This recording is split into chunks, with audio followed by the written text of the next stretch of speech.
Hello, everybody. It is great to be here one more time today. And my name is Gary Fowler, and I am the CEO, president, and founder of GSD Get Shit Done Venture Studios, a premier AI and quantum venture studio located in Silicon Valley. I'm a 17-time serial entrepreneur with several unicorns under the belt. I was on the original management team of Click Software, which was sold to Salesforce for $1.35 billion, and also Even.AI. We believe at GSD that intellectual capacity is evenly spread around the world, but opportunities are not. And today I am here. I am also the chairman of RUNDAY.AI, an incredible generative AI company that was involved in and co-founded a couple of years ago with my friend Sanjay Bhatia. And today we're going to be talking to Robert Plotkin.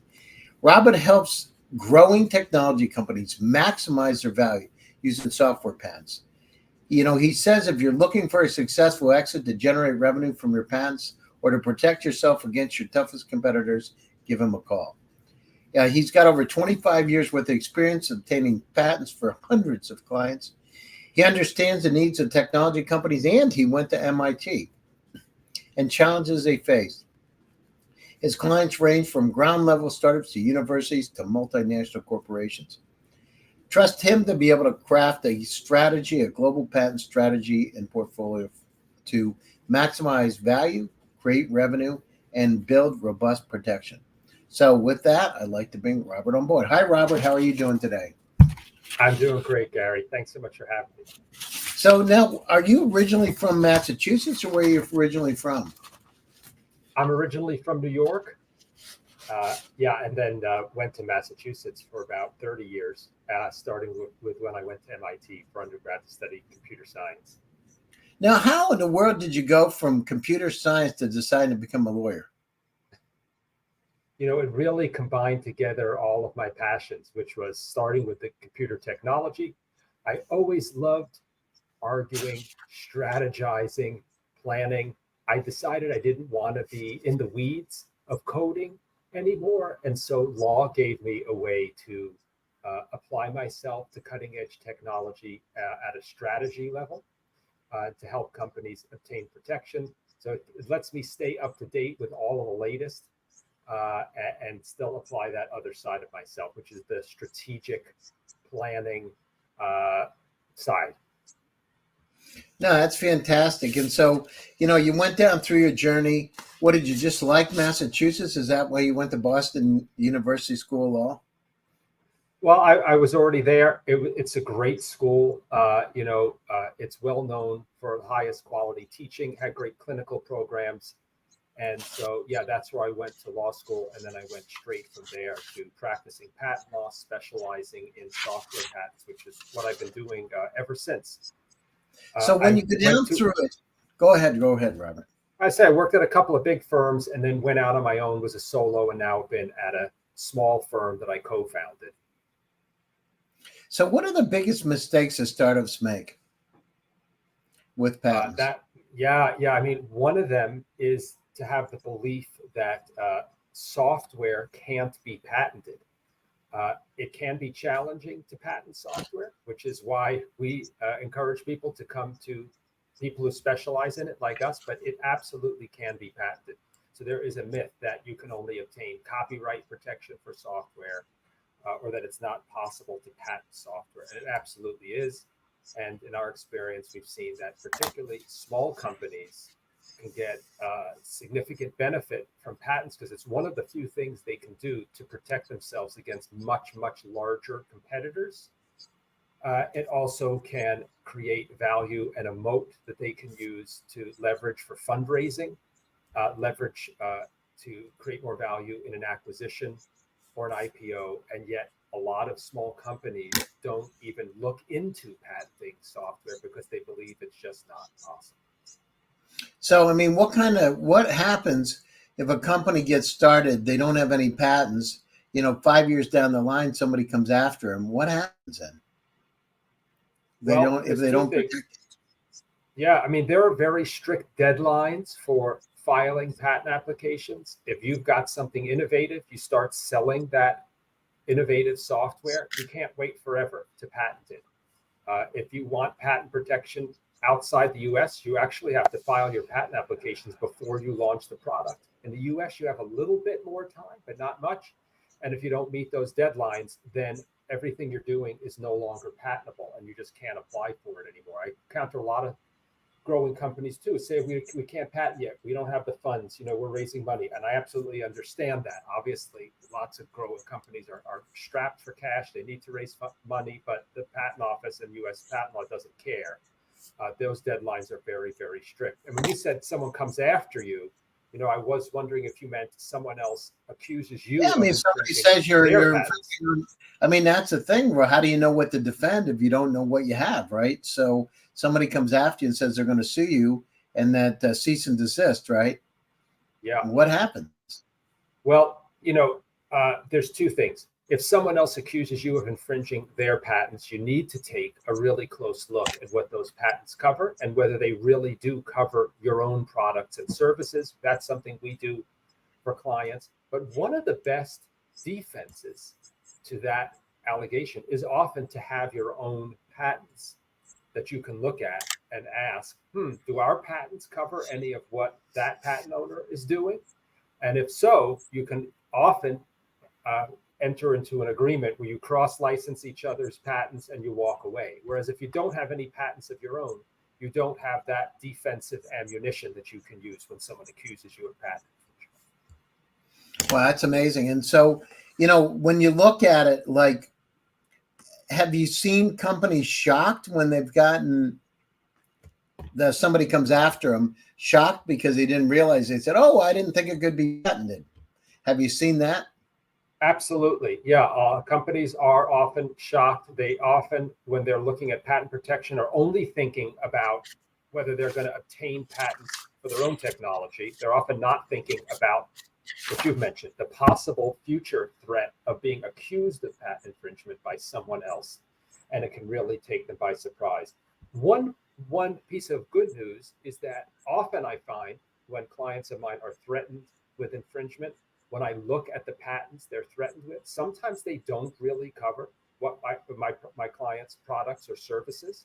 They might be too narrow, or they might not really say everything that the patent owner is alleging they say. And so that's, again, why it's really important to have a patent attorney take a really close look at any patents you're accused of infringing, because they may not say what the patent owner. Do they try to scare the company sometimes, just to scare them? Yeah, absolutely. That can be true. Or they may not really, sometimes the patent owner, surprisingly, doesn't even really know what their own patents truly cover. It may seem strange. Wow, that's amazing. That can be the case. That sounds like it can be kind of risky strategy if you go somebody don't know what you're covering and then decide to come back after you for coming after them for something that's, doesn't make any sense, right? You can't do that. Yeah, and it's also the case that sometimes patents will change hands. There'll be an original company that developed the invention, and then they sell the patents. That patent gets sold, resold, and then it's the eventual owner that ends up suing or accusing people of infringing, and they're doing that in a very broad brush kind of a way to just throw that patent at the wall and see who it sticks against. And that's another reason why, if you get one of those letters, you really need to go to an experienced patent attorney and get it evaluated. And so when that happens, are there actually groups that buy patents just so they can sue people? Do they actually have companies that do that, like holding companies that'll go out and acquire patents and IP? There are companies that do it in both directions, on the offense and the defense side. So yeah, there are companies that buy patents just to assert them in lawsuits. And there are companies that acquire patents and then will go to companies and say, look, if you sign up with us, you'll be essentially guaranteed that you can never be accused of infringing any of the patents that we own in our portfolio. It's like a group insurance policy, essentially, against infringement. Oh my God, that's unbelievable! Wow, that's unbelievable. That doesn't seem well. That's unbelievable. That sounds like that's on the right of the verge of something not good. I mean, that's great. You think of it, it's almost like if you think of patents as a weapon, it's like a gun buyback program, right? To get those patents off the street so they can't be used against anybody. And then if you don't want them to be used against you, you pay a fee to this company, and you become a member. And what you get in exchange, again, is this guarantee that those patents will never be used to sue you. Wow, that's amazing. That is unbelievable. I've never heard that in my life. I love it. So what are the things? So if you're going down through, you've represented some of the largest companies, HP, 3Com, Tata, and you've had companies, you have startup clients. Now, are you doing acquisitions? Because you've had some acquired by Cisco and 3M and AT&T. So what do you do?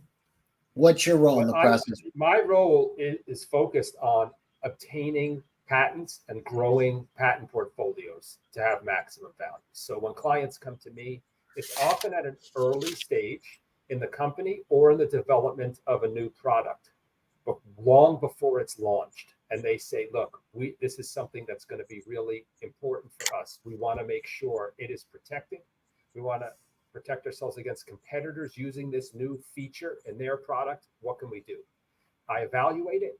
If it can be patented, I work with the client to obtain one or usually more, usually a family or portfolio of patents to protect the company, primarily so that they can sell their own product. And if any other company sells a product with the same patented feature, they can stop them. But secondly, that patent is an asset. This, as I mentioned before, can be sold. It has value, which is why when companies are going to raise money, that they can point to the patents on the balance sheet as an asset that has value. It often helps in raising funds. It can help in getting acquired. I have startup companies who often aren't thinking ahead initially and say, if we're going to want to get acquired by one of these very large companies, what patents would that company want? So that when they acquire us, that's interesting. That's patents. Really, so they're actually proactively looking at who could be an acquirer and what kind of patents that they would want to acquire. How hard is it to write a patent, Robert? You do this stuff all the time in your sleep. How long does it take to really write a patent? Yeah. And you can be honest with us here. Tell us the real scoop. What's the time well, like? For me, because I've been doing it for 25 years, it can take anywhere from 10 to 40 hours, of time. There's a lot of back and forth with the client. I really need to get educated about what their technology is. If it's a long-standing client, and when they come to me with something new that they've developed, I already know them. I know their business. I know their previous products and technologies. I know what their goals are. I know who their competitors are. So then it's going to take less time to work on new patents for them. It's usually the first time around takes the most time because I need to learn about all of that to create the best, strongest patent for them that serves their goals. That must be interesting. I mean, it's like, so what's the most unusual thing? So if you're going down through it, so, you've been doing this for 25 years. What's happened during that 25 time? It's just 25-year period of time. It just, you don't have to name names, but what's something unusual that's happened that you're like, wow, this is unbelievable. Whatever. Yeah, you mentioned quantum in your own background. I have a client that started as a quantum computing software company, Zapata, which is now Zapata.AI. They've been shifting towards generative AI. But when I started working for them over 5 years ago, that was the first time I had any real exposure to quantum computing software and how that software is written and designed. And I had thought that, I'd seen it all, and I had not, because I had never seen quantum computing software. It is a whole other world. I had to work with the inventors and the founders of the company on understanding enough of the physics so that I could obtain patents. But these were patents, again, on the software, not on the quantum computing hardware.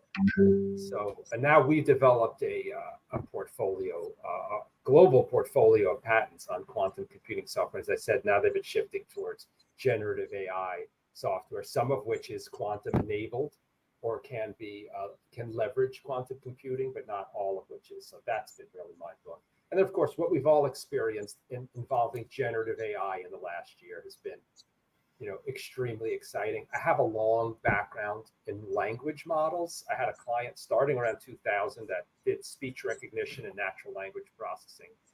and I worked on their portfolio for many, many years. So I had a lot of background in that, and yet things really blew my mind once ChatGPT came out, particularly GPT-4. So it's just been exciting time over the last year to see that and to see the really innovative uses that companies are making.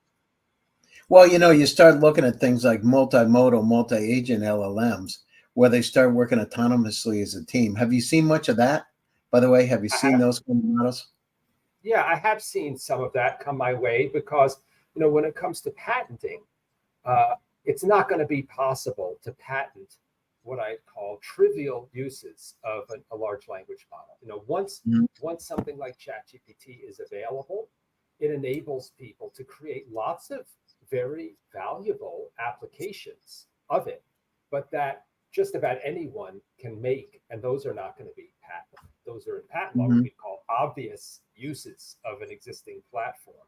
So what I've been seeing in my own work is clients coming to me with what you mentioned, these more sophisticated systems that have multiple components interacting with each other in some automated way to perform an optimization process, or maybe taking inputs from the real world, iterating on them with a language model or some other kind of trained model in the middle, and doing, yes, more sophisticated things than just a chatbot. Yeah, no, it's, we're seeing these autonomous models working together as a team where they're, a third of the cost of ChatGPT and could be 100 times faster. It's just unbelievable. And I'm seeing those all over the world. And, so which countries are coming out with the most amount of patents around these sophisticated areas like generative AI? Where are you seeing that? Is there any specific region where you're seeing them come from, or, and what kind of vertical markets? What does it look like from your perspective? Because you're catching them right when they're getting ready, right? Yeah, I mean, most of my clients are in the US. That's most of what I'm seeing. I do also handle patents in the US for foreign law firms who are looking for a software patent specialist in the US. In terms of vertical markets, interesting, I'm seeing all over, but definitely things like robotics is a hot area. Anything involving AI for control, real world control, but also for planning, operations, things like warehousing. This kind of intersection between AI and the physical world is one that's really ripe for innovation right now.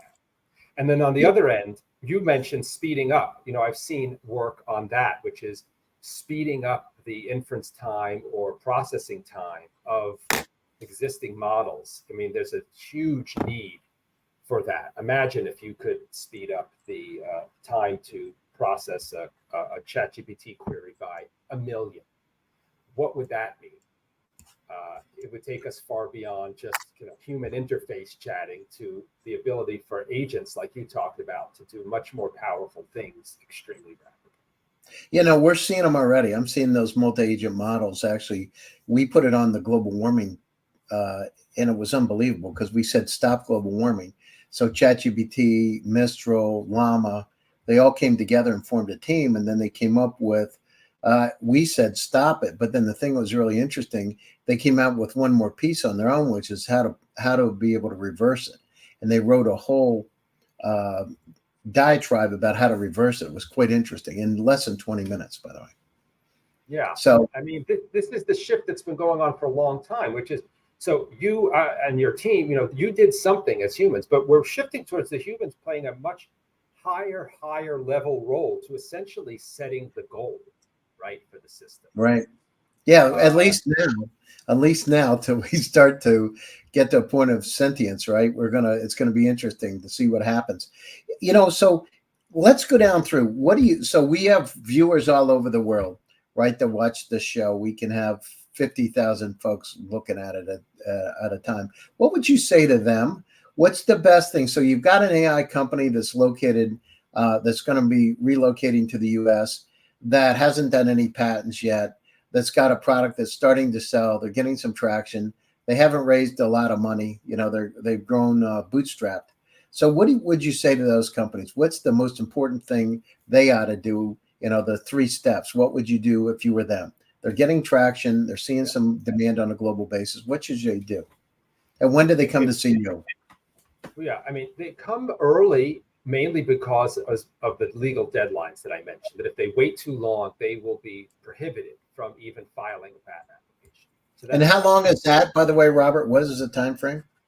The US is the most lenient, and there you only have a year after commercializing, meaning selling something, even offering it for sale, after publishing something about, which could be as little as putting a website up, giving a demo at a trade show. Any of these kinds of public or commercial activities trigger a 1-year deadline, and most countries in the world don't even have that. Where you have, in most countries, you must file a patent application before engaging in it. It's very strict before engaging in any of those activities. So that's the first thing. The second is, and how do they do it if they don't have any money? But if they don't have the money, they're bootstrap company, they don't have the money. What do they do? Like, I see these companies all the time, right? Yeah, this is the law. So the best you can do then is be extremely focused, targeted, and strategic about what you file for until you can raise more funds. So ask yourself, you can come to a patent attorney like me and I can help you figure this out, but ask, what is the core, critical, innovative feature that we have that we want no one else to be able to incorporate into their products? If we had to narrow it down to one core feature, what would it be? That if we knew we could stop our key competitors, whether it be our peers or the giant Microsoft, Google, OpenAIs of the world from implementing it, it would really put the hurt on them. What is that feature? And then even if you can't patent everything, if you can at least file an initial patent application for that at a relatively low cost, you could get a large bang for the buck with limited resources. Got it. No, that's great. And so, we're coming up to the top of the show. Robert, what's the best way for people to get a hold of you, and what are your closing thoughts? Yeah, go to our website, blueshiftip.com. You can also follow me on LinkedIn. I post all the time about patents and software and AI, particularly. It's linkedin.com/in/Robert Plotkin, just my full name. And the closing thoughts are to not overlook patent protection for software and for AI. It's really, really common. It may be that patent protection isn't the best thing for your company, but I'd urge you to at least take a close look at it, because when it is appropriate, it can provide very, very powerful protection. I'll just say in 30 seconds, if you obtain a patent within the US, that means that no one else can make, use, or sell products that incorporate that invention into them. They could come up with the idea completely on their own, independently of you. It doesn't matter. The patent still blocks it. So it's a very powerful tool in the cases where it's applicable. And so I'd urge everyone to look into it. No, that's great. Well, thanks for taking time out of your busy schedule to join us today. We really appreciate it. And thanks for all my audience for joining one more time. RUNDAY presents. My name is Gary Fowler, and I'm your host. Stay happy, stay safe, and stay healthy. We will back to you again in another 2 weeks for another exciting edition. Robert, have a happy holiday season to everybody out there. Enjoy yourselves, whatever holidays you're celebrating, and let's have a dawn of a new year and bring some happiness to all of us. Thanks, Robert. Take care of yourself. Thanks for having me, Gary.